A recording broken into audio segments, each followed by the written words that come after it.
आज की कहानी है मायके का खाना। नेहा शादी के कई साल बाद अपने मायके आई थी और वह मायके आकर अपने ससुराल के तौर तरीके अपने मायके वालों को सिखाने लगी। ऐसे में खासकर जब नेहा की भाभी चेताली कोई खाना बनाती तो वो रसोई में जाकर चेताली भाभी को कहती, अरे भाभी, ये क्या सब्जी ऐसे बनाते हैं? क्या इतना कम तेल, और देखो मसाले भी कितने कम हैं। मेरे ससुराल में तो ऐसी सब्जी नहीं बनाते।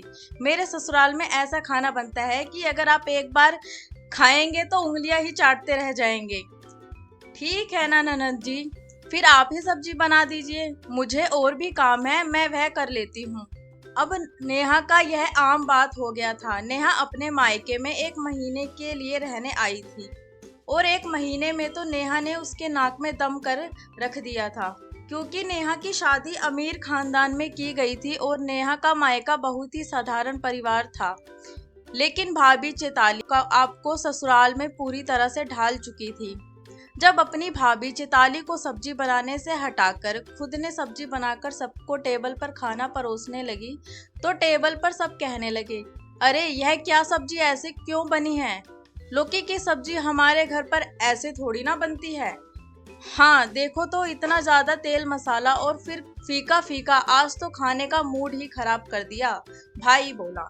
इतने में तो माँ बोली, अरे नहीं नहीं, मूड क्यों खराब करना, रुको मैं अभी दूसरी सब्जी ले आती हूँ। माँ को पता था कि उसकी बेटी कई साल बाद अपने अमीर ससुराल से जब मायके लौटी है तो वह अपने अमीर ससुराल के ठाठ मायकों वालों को दिखाने लगेगी।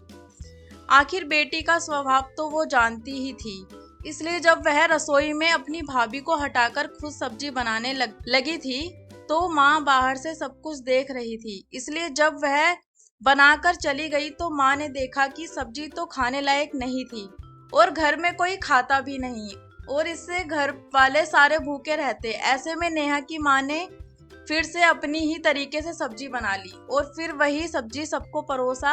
सबने आराम से खाना स्वाद से खाया। उस समय नेहा वह खड़ी खड़ी देखती रही और मन में सोचती, यह भी क्या बात हुई, आखिर बंदर थोड़ी ना जानता है अदरक का स्वाद क्या होता है। फिर क्या था, नेहा के अपने मायके में रहते हुए 1 सप्ताह बीत जाता है। एक दिन जब नेहा की माँ खीर बनाती है तो नेहा अपनी माँ से कहती है, अरे माँ, खीर किसने बनाई है? क्यों भाई, मैंने ही बनाई है, तुझे तो मेरे हाथ का खीर पसंद आती थी।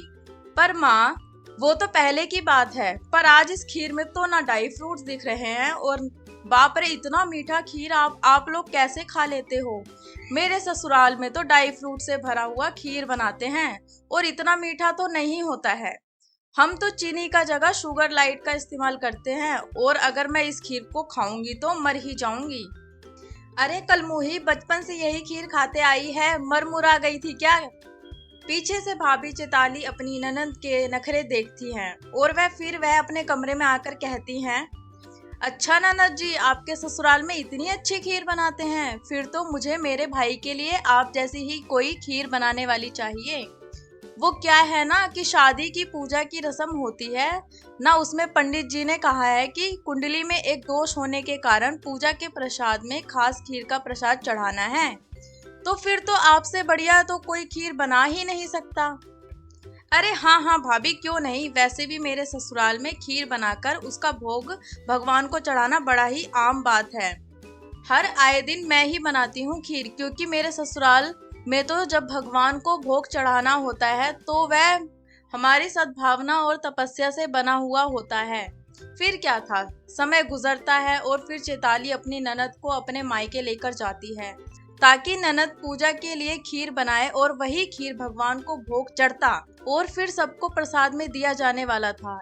ऐसे ही नेहा तो खुशी खुशी अपनी भाभी के मायके में आकर खीर का प्रसाद बनाती है और वही खीर पंडित जी पूजा के लिए भगवान को भोग चढ़ाते हैं। फिर भोग भी चढ़ जाता है और फिर वहां आए मेहमानों को प्रसाद में दिया जाता है।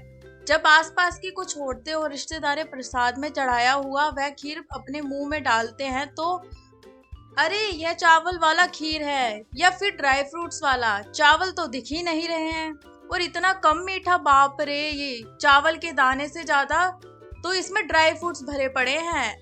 ऐसी भी कोई खीर होती है क्या? हमने तो पहली बार खाई है।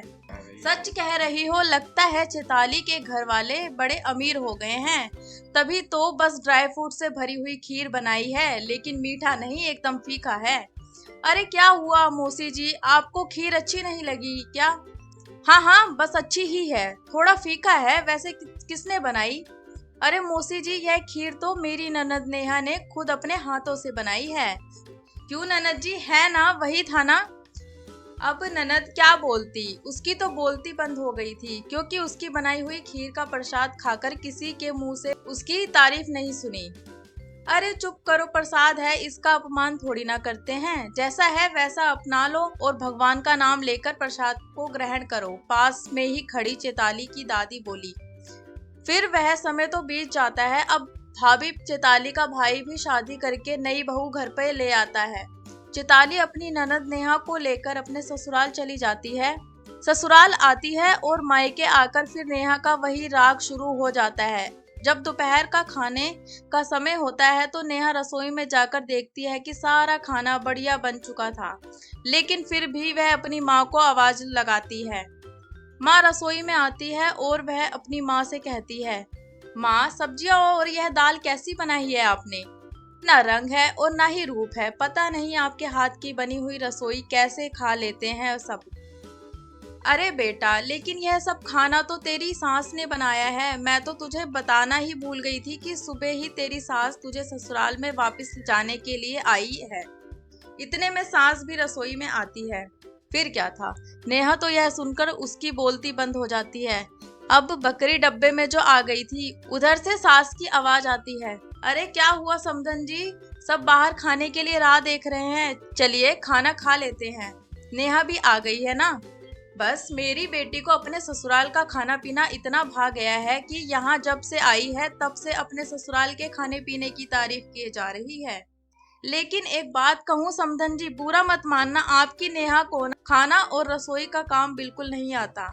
अगर कभी बनाती भी है तो सब्जी में तेल मसाले ज्यादा डाल देती है, या फिर खीर बनाते समय ड्राई फ्रूट से भर देती है। माना कि हम अमीर पैसे वाले हैं, लेकिन इसका मतलब यह तो नहीं कि खाने पीने में हम ज्यादा सामग्री का इस्तेमाल ही करेंगे। जैसे खाना होता है वैसे ही खाएंगे ना।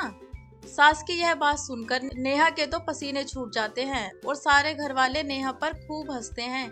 इतने दिन जब उसने चैताली भाभी और अपनी माँ के नाक में जितना दम करके रखा था, अब नाक लाल और सूजा हुआ तो नेहा का हुआ पड़ा था।